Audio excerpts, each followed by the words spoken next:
கரூரில் தேர்தல் பரப்புரையின் போது பெண்கள் குழந்தைகள் உள்பட மொத்தம் 41 பேர் உயிரிழந்த விவகாரம் உலகையே திரும்பி பார்க்க வைத்தது. ஒரு அரசியல் நிகழ்வில் இப்படிப்பட்ட சம்பவம் நடந்தது இந்திய அளவில் கடும் எதிர்ப்புகளையும் சோகத்தையும் ஏற்படுத்தியுள்ளது. சம்பவம் நடந்து 3 நாட்கள் கழித்து விஜய் தற்போது ஒரு வீடியோவை வெளியிட்டு இருக்கிறார். விஜய் வெளியிட்ட வீடியோ. நடிகரும் தமிழக வெற்றிக் கழகம் கட்சியின் தலைவருமான விஜய் கடந்த செப்டம்பர் 27ஆம் தேதியன்று கரூர் மற்றும் நாமக்கல்லில் தேர்தல் பரப்புரையில் ஈடுபட்டார். அப்போது ஏற்பட்ட கூட்ட நெரிசலில் சிக்கி மூச்சு திணறியும் அடிபட்டும் கிட்டத்தட்ட 41 பேர் உயிரிழந்துள்ளனர். பலர் இன்னும் சிகிச்சையில் உள்ளனர். இந்த நிலையில் தவேக தலைவர் விஜய் ஒரு வீடியோவை வெளியிட்டுள்ளார். அதில் மக்கள் மனங்களில் இருந்த சில கேள்விகளுக்கு அவர் பதிலளித்து இருக்கிறார். கரூருக்கு திரும்ப போகாதது ஏன்? கரூரில் கூட்ட நெரிசல் ஏற்பட்டு மக்கள் இறக்க ஆரம்பித்த செய்திகள் வெளிவந்த போது விஜய் கரூரில் இருந்து கிளம்பவில்லை. ஆனால் அதற்கு சில மணி நேரங்களுக்கு பின்தான் அவர் அங்கிருந்து கிளம்பினார். அப்போது பத்திரிகையாளர்கள் பலியான உயிர்கள் குறித்து கேள்வி கேட்டபோது அதற்கு பதிலளிக்காமல் சென்று விட்டார்.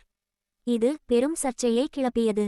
தற்போது வெளியிட்டிருக்கும் வீடியோவில் தான் கரூருக்கு திரும்ப போகாதது ஏன் என்பதற்கு பதிலளித்திருக்கிறார். நானும் மனுஷன்தானே. அந்த நேரத்தில் அத்தனை பேர் அப்படி உயிரிழந்து இருக்கும் போது என்னால் எப்படி அப்படியே கிளம்பி வர முடியும்?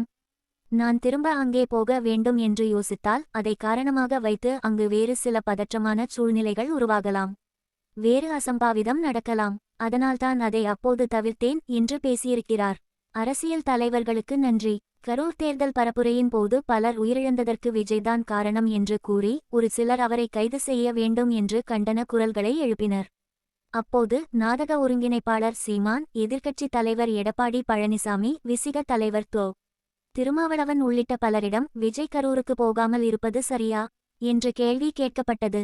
அப்போது அவர்கள் அனைவரும் விஜய்க்கு ஆதரவாக பேசினர். ராகுல் காந்தியும் விஜயிடம் போனில் பேசியதாக கூறப்பட்டது. இன்றைய வீடியோவில் இது குறித்து பேசியிருக்கும் விஜய் தனக்கு ஆதரவு தெரிவித்த அரசியல் கட்சி தலைவர்களுக்கு நன்றி தெரிவித்துள்ளார். நிர்வாகிகள் கைது குறித்து பேச்சு. கரூரில் நடந்த சம்பவம் முன்கூட்டியே திட்டமிடப்பட்டது என்றும் இதற்கு பின்னால் பெரிய தலைகள் இருப்பதாகவும் சமூக வலைதளங்களில் பேசப்பட்டு வந்தது. முதல்வர் மு. க. ஸ்டாலின் இப்படி அவதூறு பரப்ப வேண்டாம் என்று நேற்று ஒரு வீடியோவை வெளியிட்டார். இதையடுத்து இப்படி அவதூறு பரப்பியவர்களுக்கு எதிராக நடவடிக்கை மேற்கொள்ளப்பட்டது. பிரபல யூடியூபர் கைது செய்யப்பட்டார். தமிழக வெற்றிக் கழகம் கட்சியின் கரூர் மேற்கு மாவட்ட செயலாளர் மதியழகன் மற்றும் நகர செயலாளர் பவுன்ராஜ் உள்ளிட்டோர் கைது செய்யப்பட்டனர். இது குறித்து பேசிய விஜய், சிஎம் சார், பழி வாங்க வேண்டும் என்றால் என்னை வேண்டுமானாலும் பண்ணுங்க. என் மக்கள் மேல மட்டும் கை வைக்காதீங்க. நான் ஒன்னு ஆபீஸ்ல இருப்பேன் இல்ல வீட்ல இருப்பேன் என்று